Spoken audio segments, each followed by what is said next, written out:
la verdad que ya estuviera en otros lados. Tengo también un gusto bien bonito hoy, porque está aquí mi hijo menor, el arquitecto Jorge Alonso. Muchas gracias, Jorge. Y están aquí pues, todos ustedes, amigos de hace muchos ayeres. Yo escogí el tema que voy a tratar con base en lo siguiente. La pasión de Tijuana y su historia es bonita. Quiero decirle a Memo Mayer, Memo Guillermo, licenciado, muchas gracias por ser el cerebro de esto, por facilitar tus instalaciones al grupo. Eso es bien importante. Tengo que agradecer también la presencia aquí de la familia Franco, al que quise mucho, a don Luis Franco Prado, y lo quiero todavía. Y voy a iniciar. Miren, el tratar la historia sin documentos es difícil. Por eso voy a tratar de dirigirlos a una fecha, el 13 de febrero de 1938, hace 80 ayeres. ¿Qué sucedió en Tijuana? Fue el inicio de algo que está muy documentado. Una niña, era un domingo, en una fecha muy parecida a esta. Estaba lloviendo el 13 de febrero de 1938. Olga Consuelo Camacho, hija de don Aurelio y de Felisa Martínez, le dijo a su mamá: tengo ganas de carne. Y la mamá le dio una peseta, una peseta de dólar. Aquí se manejaba el dólar siempre. Y Olga Consuelo Camacho ya no fue vista en vida. Salió de su casa, su mamá angustiada, de repente ve a su hermana menor, le dice: ¿qué pasó? ¿No fuiste con Olguita a comprar la carne? No me dijo. Y el hecho se perdió. Esta es la imagen de la niña. ¿Qué pasó? La niña fue con don Mariano Mendívil, con Roberta Mendívil. Su tiendita se llamaba La Corona. Estaba a escasos 50 metros. Según me dijeron, todo lo que voy a comentar son pláticas que generaron un libro, el de Paul Van der Burg.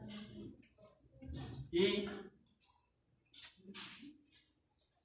don Mariano, en esta tiendita, don Mariano y Roberta le dieron la carne, la peseta de carne, y no supieron más de ella. Entonces, qué bonita imagen de la foto de una tiendita de aquellos ayeres. No es un Oxxo, pero había de todo.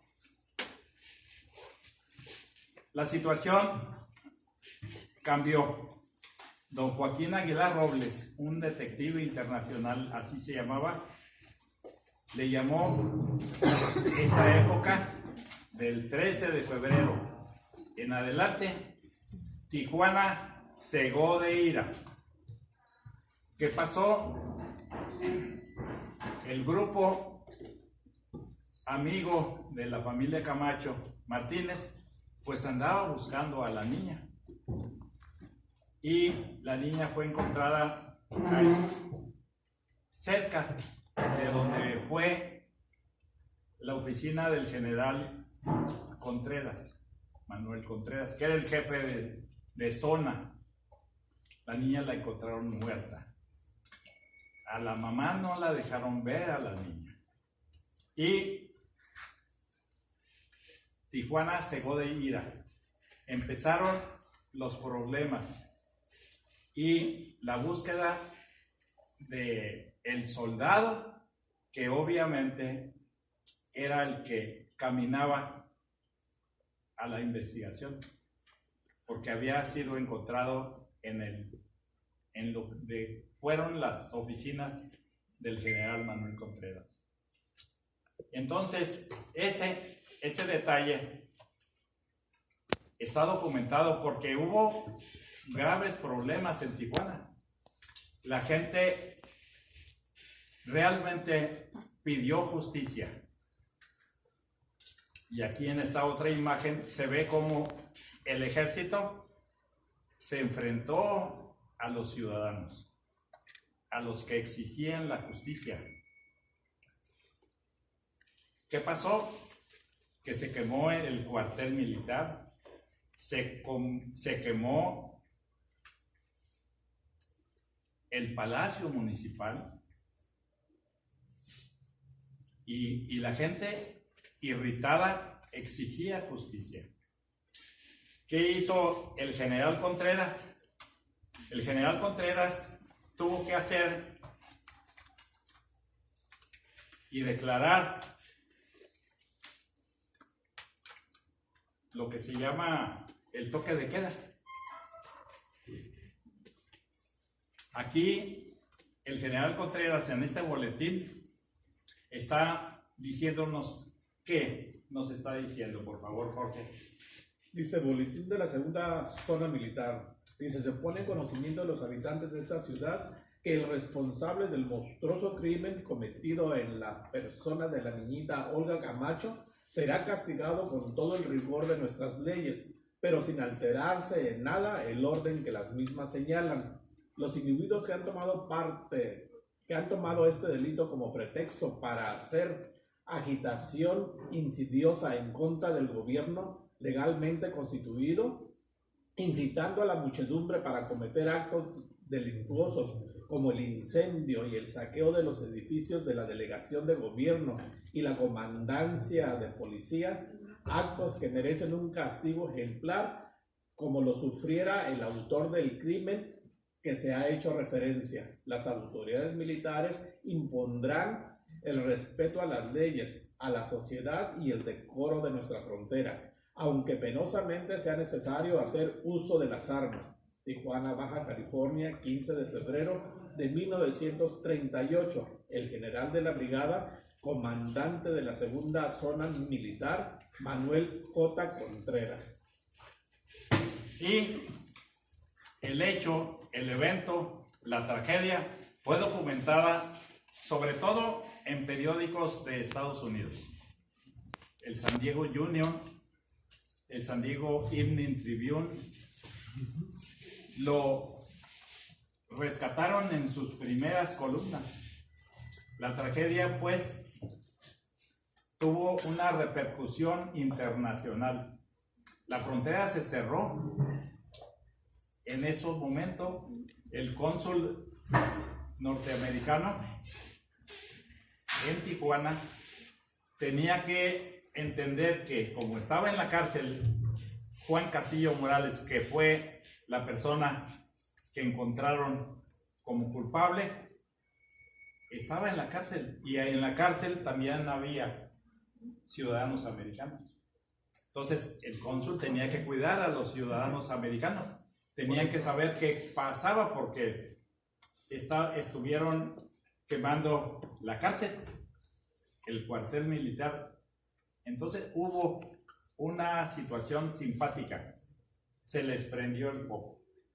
Dijeron que ahí había toneladas de dinamita, que iba a haber justicia, que se calmaran un poco. Entonces, por eso ya no siguieron haciendo ese tipo de cosas.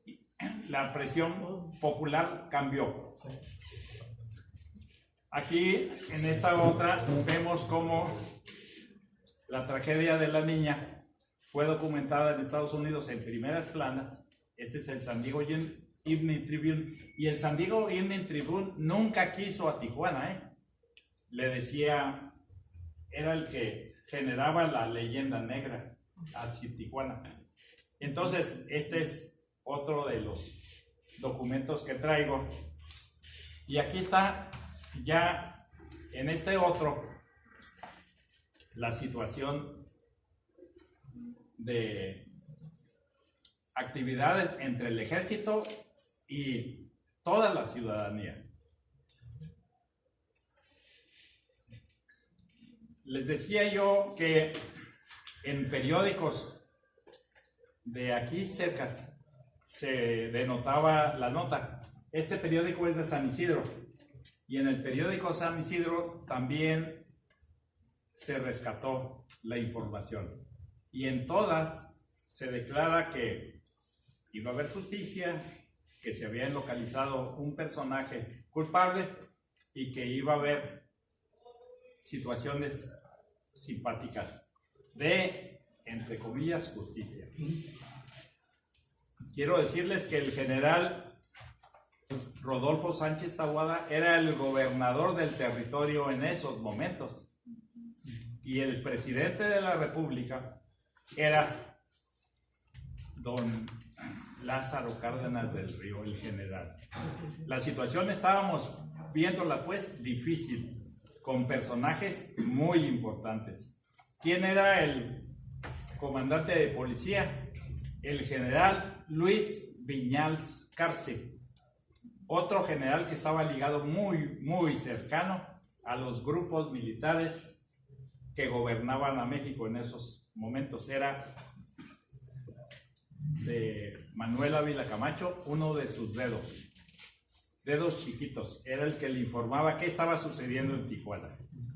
Y aquí está la imagen de Juan Castillo Morales y está ya la decisión de hacerle justicia a través de la ley Puga, cosa que no se veía en México desde muchos ayeres. En este Evening Tribune vemos cómo ya encontraron a la niña. ¿Qué fecha es? ¿14? Sí, 14 El 13 se perdió, el 14 la encontraron. ¿Sí? Y aquí está ya la imagen de lo que fue el hecho del lamentable momento de que una niña fuera a comprar carne y desapareciera. Esta es la imagen de Juan Castillo Morales sin rejas, si se fijan, aquí no está enrejado, apenas está señalado. Quiero mencionar lo siguiente. La información esta es gráfica, pero documental también la tengo y la he publicado. He entrevistado a Octaviano Flores Contreras. ¿Quién es Octaviano Flores Contreras? Octaviano Flores Contreras era gente muy importante en Tijuana, el creador de los taxis, no los taxis amarillos, sino los que le hicieron competencia.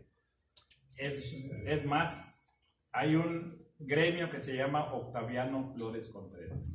Octaviano Flores Contreras estuvo preso por esa situación, porque era el que arengó a la gente a amotinarse. El famoso güero Octaviano Flores Contreras era el mejor abogado del pueblo en aquellos ayeres, sin ser abogado. Había un abogado que era Luis G. Martínez, cuyo trabajo era de la Cámara Nacional de Comercio, era el abogado de la Cámara, fue el que le tocó defender a Juan Castillo Morales. Aquí estamos viendo la tragedia de la familia. Vean a la pareja, a Aurelio, a Felisa, consternados por una situación así.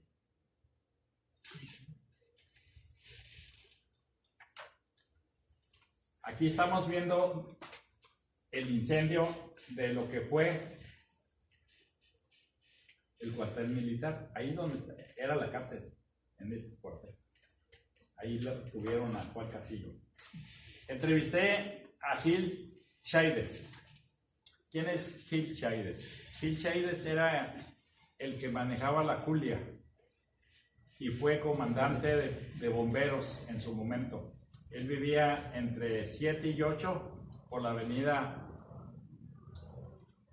es la D, en lo que fue la curva hacia la calle 8. Y manejó la Julia en donde llevaron a Juan Castillo a aplicarle la ley Fuga. Aquí está la imagen de la niña. Esta es la niña que ha generado dos cosas. Número uno, la leyenda, y número dos, la tragedia. Porque al parecer se ha olvidado que la víctima número uno es ella. Y si hablamos de santidad, aquí está, con la niña. Y aquí tenemos otra imagen en donde se rescata también la imagen de la niña. Quiero llegar ya al meollo del asunto porque los periódicos decía locales, ninguno tenía información al respecto. Y si tenían, estaban desaparecidos. El único periódico nacional en su momento fue el Excelsior. Y vean cómo a 8 columnas narra el suceso. Y dice Jorge. En gráficas del grave motín de Tijuana, Baja California, varios heridos por... Bueno, la letra no se ve. Sí, pero las imágenes son contundentes. Sí, 8 columnas. Sí. Tuve la fortuna, porque a veces se tiene que tener fortuna, de conocer a través de personas los sucesos. Francisco Rodríguez Bocabrava, mejor conocido. En esos ayeres, en esos años, la CROM, la Confederación Regional de Obreros Mexicanos, era la fuerte en sindicalmente hablando. La CTM ni siquiera estaba formada todavía. Y tuve la fortuna de entrevistar a la mamá. Y esto me llevó a presentarle a Paul Vanderwood a todos los que yo había ya entrevistado, inclusive a la mamá.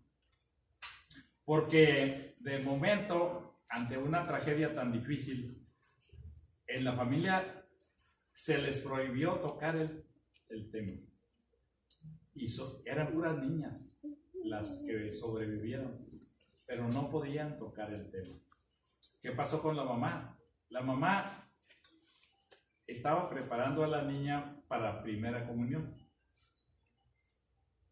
Entonces, ante una situación así, ella no entendía por qué había muerto esa inocente. Y aquí me enseña esa fotografía y vean la expresión de tristeza, de asombro y demás. Después de muchos años decidió hablar y me dijo, es que no fue uno, fueron 2. Entonces, ella lo mencionó y inclusive vino Paul Vanderwood a entrevistarla varias veces. El libro Mártir, Santo y demás de Paul Vanderwood, maestro emérito, él es historiador. Nosotros somos investigadores de historia, así nos puso Lino y así me quedo con eso. Sí, investigador de historia. Total, que yo no daba pie con bola. ¿Cómo me estaba llevando mi vida con personas tan importantes? ¿Por qué yo iba a entrevistar a la mamá? O sea, nadie de los historiadores nunca la habían entrevistado. Y platicamos largo y tendido. Había un periódico, El Chiquito. A lo mejor Ramón se va a acordar del Chiquito. Y aquí dice, mueren más inocentes Pidiendo justicia. pidiendo justicia. ¿Por qué decimos eso? Porque en el parte militar del general Contreras hacia su superioridad, que es inclusive la del mismo presidente de la República, dijo que no había víctimas, que no hubo víctimas. Pues aquí nos está diciendo que sí hubo víctimas. Sí. Sí, y aparte dice aquí que un soldado fue el monstruo criminal de la niña Olga Consuelo Camacho. El pueblo indignado quema la comandancia y el palacio de gobierno. Entonces, va la investigación poco a poco a llegar a situaciones y la señora me dice, yo no entendía, me alejé de la religión, era católica y me alejé de la religión porque no entendía cómo me habían quitado esa niña. Y pasaron los años y pasaron los años. Entonces en Guadalajara, hace poco, encontré esto, que va a entender usted, porque es el periódico local de Tijuana, no es El Chiquito, que es, aquí lo dice, jocoso, es un semanario jocoso. Este es El Cóndor, don Guillermo Medina Amor. Esta publicación la encontré en la biblioteca Juan José Arreola del estado de Jalisco, en la Universidad de Guadalajara, que dice así. Pues el periódico es El Cóndor, antes El Hablador, y el director es Guillermo Medina Amor, y está fechado en Tijuana, Baja California, 17 de febrero de 1938. Horrible crimen.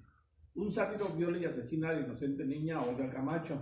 Gran excitación en el pueblo, motines, incendios. La fuerza pública restablece el orden. El monstruo criminal fue severamente castigado. El pueblo pretendía lincharlo. Los funerales de la inocente víctima se vieron muy concurridos.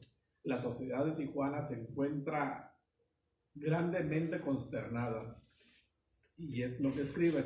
La inocente y agraciada niña Olga Camacho, de 8 años de edad, hija de los señores Aurelio Camacho y esposa, que viven por la calle Segunda, frente a las oficinas de la Segunda Zona Militar, fue mandada por su madre el domingo último por la tarde a traer una poca de carne para la cena a la carnicería La Corona, que se encuentra en la esquina inmediata, sin haber regresado, produciendo su ausencia gran consternación en el ánimo de sus padres, que inmediatamente se lanzaron a su búsqueda, no logrando encontrarla sino hasta el día siguiente, lunes, a las 11 de la mañana, en un garage de la calle Segunda que corresponde a la casa número 634 de la propia calle, y la cual casa se encuentra deshabilitada desde hace algún tiempo. La niña estaba sin vida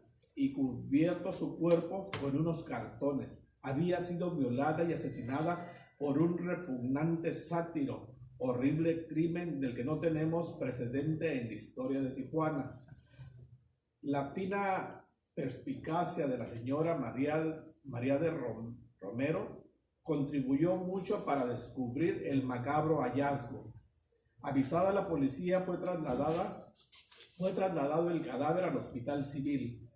Hechas las investigaciones de rigor, se llevaron a cabo varias detenciones, resultando que el infame criminal era un soldado que prestaba sus servicios en la referida Segunda Zona Militar El crimen produjo gran expectación, encontrándose las multitudes aglomeradas por la mañana del lunes en la calle Segunda, frente a las oficinas militares, y por la tarde frente a la comandancia de policía. Con el fin de ayudar al esclarecimiento de los hechos, según fuimos informados, los atribulados padres pidieron los servicios de expertos detectives americanos que, tomando las huellas digitales sobre el exánime cuerpecito de Olga, sirvieron para identificar al verdadero criminal sin lugar a duda. Durante las primeras horas de la madrugada del martes, se notó gran alboroto por las calles de la ciudad. Las sirenas de los automóviles silbaban de una manera fúnebre, gritos, sonidos acompasados a manera de tambores, seguidos a intervalos de algunas detonaciones de armas de fuego. Las multitudes enfurecidas se dirigieron a la comandancia de policía, pidiendo a gritos se les entregara al infame criminal para lincharlo, y atropellando y pasando por sobre todo, penetraron al interior de las oficinas. La fuerza pública se hizo presente para restablecer el orden, y el general Manuel J. Contreras, jefe de la segunda zona militar, se dirigió al pueblo para recomendarle que tuviera serenidad y calma, que con toda actividad ya la justicia estaba haciendo todas las investigaciones y que el culpable sería castigado con todo el rigor de la ley. Explicó que la pena de muerte está abolida, pero que él, por su parte, se dirigiría al presidente de la República poniendo en su conocimiento los acontecimientos y pediría que en este caso se hiciera una excepción para imponer al criminal el castigo inmediato. Con las palabras del general Contreras, que fueron aplaudidas por las multitudes, aparentemente renació la calma, pero poco después volvieron a la carga con mayores ímpetus y prendieron fuego al edificio de la comandancia. Acudieron los bomberos, pero las multitudes incapacitaron el carro para que no pudiera prestar sus servicios, amenazando con incendiar el Palacio de Gobierno si no se les entregaba el reo. Más tarde, entre 8 y 9 de la mañana, el palacio se encontraba en llamas, siendo preciso que la fuerza pública hiciera fuego para dispersar a las multitudes. Los bomberos, con una actividad digna de elogio, combatieron el voraz elemento, logrando extinguir el fuego. Las multitudes pretendían también incendiar, según los rumores públicos, la oficina de correos y la segunda zona militar, y solo la convincente fuerza de las armas pudo calmar los ánimos. Víctimas de esta tragedia resultaron varios heridos que fueron trasladados al hospital. Y es donde estos nombres van a traer verdades que estaban escondidas. Entre ellos pudimos anotar lo siguiente: Ricardo Ibert Jr., Jesús Tirado, Daniel Estrada, Salvador Vázquez, Vidal Torres, Alfredo Ruiz, muchos de ellos menores de edad. Nos aseguran que el periodista Adrián Félix, director de La Razón, se salvó milagrosamente de ser muerto o herido. Los funerales. Por la tarde del mismo martes, como a las 15 horas, 3 p.m., tuvieron lugar los funerales de la niña Olga Camacho, viéndose muy concurridos, pues todas las familias de Tijuana acompañaron sus mortales restos hasta su última morada, manifestando todos en sus semblantes una muy grande consternación. Entretanto, las multitudes se habían disuelto por completo y se podía transitar por las calles con mayor tranquilidad. En la misma fecha se hizo circular el siguiente volante: Boletín de la segunda zona militar. Se pone en conocimiento de los habitantes de esta ciudad que el responsable del monstruoso crimen cometido en la persona de la niñita Olga Camacho será castigado con todo el rigor de nuestras leyes, pero sin alterarse en nada el orden que las mismas señalan. Los individuos que han tomado este delito como pretexto para hacer agitación insidiosa en contra del gobierno legalmente constituido incitando a la muchedumbre para cometer actos delictuosos como el incendio y el saqueo de los edificios de la delegación de gobierno y la comandancia de policía, actos que merecen un castigo ejemplar, como lo sufrirá el autor del crimen, se ha hecho referencia. Las autoridades militares impondrán el respeto a las leyes, a la sociedad y al decoro de nuestra frontera, aunque penosamente sea necesario hacer uso de las armas. Y la señora Olga Feliza comentó, es que no era posible que haya sido solo uno, eran dos porque estaba lloviendo y había huellas y demás.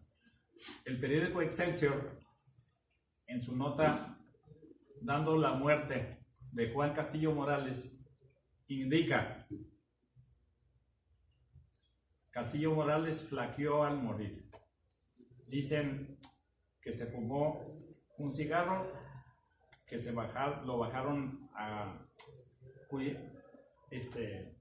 culatazos de la Julia y le aplicaron la ley fuga, 3 tipos de carga diferente. Cayó una vez, se quiso levantar, cayó otra vez y después fue y le dieron la ley, el tiro de gracia. Y seguimos con las incógnitas. ¿Por qué 2? ¿Quiénes son esos 2? Ezequiel Ávila. Ezequiel Ávila era investigador, era policía judicial. Me dice, a mí me dijo Gaona que él también la había matado. ¿Quién era Gaona? Gaona en aquellos ayeres era el sobrino del general Contreras y era subteniente. Después fue mayor. Durante mucho tiempo fue el jefe de reclutamiento en Tijuana.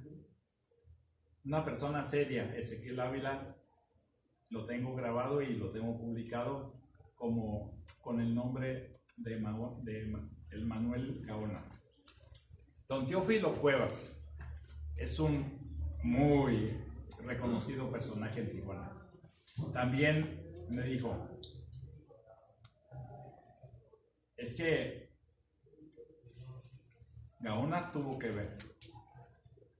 Entonces, ya estamos viendo 2 personas que hablan de Gaona, de Manuel Gaona. Don Alejandro Borja es el dueño de esa casa donde era el cuartel militar. Ellos le rentaban al ejército y decía, es que Juan Castillo Morales trabajaba conmigo en mi gasolinera y le gustaba la mota, le gustaba fumar. Entonces, aquí está platicándole a Paul Vanderwood el detalle. Entonces ya estamos viendo varias personas. ¿Qué pasa pues entonces con el hecho de que la tumba de Juan Castillo está más caliente que este lugar en invierno, de tanta veladora que hay? Ustedes van en estos momentos y van a encontrar bien calientito. Aquí están fotos de hace 20 años, pero aquí están. ¿Y qué pasó con la señora Felisa? Dice, tuve un sueño y ya pude perdonar. Ah, caray, sí. Fíjate que yo soñé a la niña. Mi sueño es el siguiente, se los transmito. Íbamos con ella agarrada de la mano y se caía al río. Y ahí voy yo buscándola, siguiéndola, y la agarraba y la jalaba y el río me la llevaba. Varias veces hice ese trabajo. Capturaba a la niña y se la llevaba. Otra vez la corriente. El detalle es que el sueño termina así. Agarra a la niña, se la lleva a la corriente y la jala y voltea hacia arriba. Era el Sagrado Corazón de Jesús. Y me dijo, es mía, ya no te pertenece.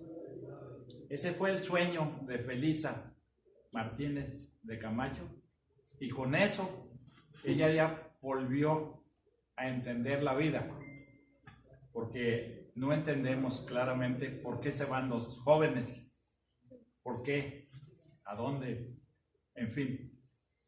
Entonces, lo transmito con mucho sentimiento, ese sueño, porque la señora con ese sueño cambió su vida, volvió a ir a la iglesia. En ese tiempo les decía yo que la CROM era bien importante. Si vemos el que tú leíste, el otro, ese. Miren, aquí el encabezado de arriba dice, ¿qué dice? Dice, primer congreso ordinario del Comité Nacional de la CTM. Fíjense, apenas estaba iniciándose la CTM, el organismo sindical pesado, fuerte, el que ponía e imponía, se llamaba CROM.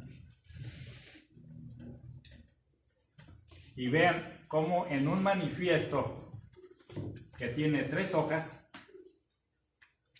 así de grande, del 38, firman, y esto lo voy a hacer porque aquí está también Ramoncito, que le va a dar mucho gusto oír estos nombres. Ramón, ¿qué dice ahí? Donde el 5 sindicato de panaderos, sí. o todo eso. Sí, vean los nombres de los sindicatos que formaban la CROM y que habían puesto como manifiesto lo siguiente. Primero, reprobamos el horrendo crimen cometido por el soldado Juan Castillo Morales.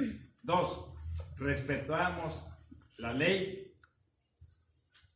y como integrantes de un conglomerado civilizado desautorizamos enérgicamente el motín que trajo como consecuencia el incendio de comandancia y el atentado al Palacio de la Delegación. También protestamos contra el atropello de los soldados y los policías con un pueblo inerme. Protestamos igualmente contra la dolorosa imputación hecha a nuestra organización. Lores Contreras era parte de esa organización y le estaban imputando cargos. Lo metieron al bote a él. Y demandamos justicia y garantías para que dentro del orden constitucional sean señalados los verdaderos responsables, dando fin a las persecuciones, aprehensiones y demás atentados que han hecho víctimas a muchos de nuestros compañeros inocentes. ¿Quiénes firman eso? El Sindicato de Trabajadores de Aguascalientes, secretario general Bernardo P. González, secretario del Interior Alejandro Orozco. Fíjate, don Ramoncito, Alejandro Orozco, un personaje ícono en Tijuana. Y el secretario, el otro, ¿cómo se llama?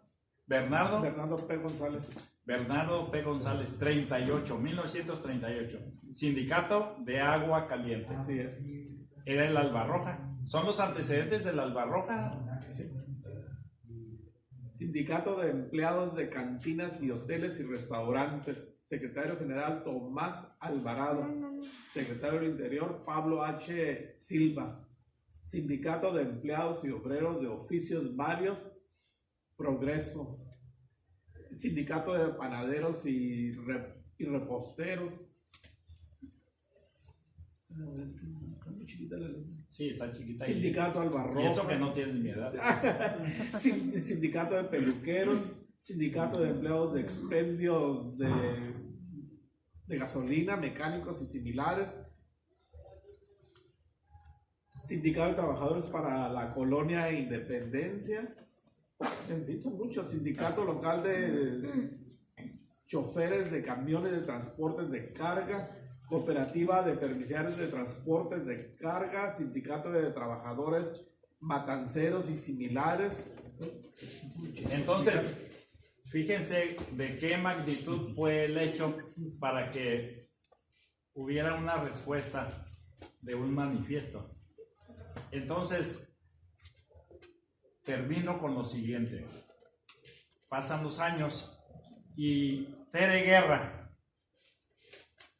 me habla. Ella es enfermera en Los Ángeles, atiende a personas del corazón porque su especialidad es la cardioenfermería. Me dice, ¿sabe qué? Mi papá, Crisóforo, apunten, Crisóforo Guerra Celaya, Crisóforo Guerra Celaya fue, junto con Juan Castillo Morales, que se vinieron de Oaxaca. Eran bien amigos y se metieron al ejército y los dos de Oaxaca se vinieron a Tijuana. Don Crisóforo Guerra Celaya, su casa está a un lado del cuartel militar. Tiene una casa muy grande. Ya no vive don Crisóforo Guerra. Pero mi papá me decía que no era él, Juan Castillo, el que había matado a la niña. Mi papá tiene 10 preguntas que le respondió a usted a través de mi mamá. Crisóforo Guerra Celaya era del sindicato allá en Oaxaca después de que terminó de soldado. Entonces, ¿hacia dónde nos vamos? La señora Felisa tuvo que salirse de su casa y se cambiaron. Y concluyo con lo siguiente. Me dice, es que hay un soldado que me acosaba. Se llama Roberto Gutiérrez. Roberto Gutiérrez. Inclusive mi esposo lo quería tener duelo con él. Roberto Gutiérrez. Fui por último a entrevistar al mayor Gaona con los antecedentes que ya tenía y empezamos a platicar.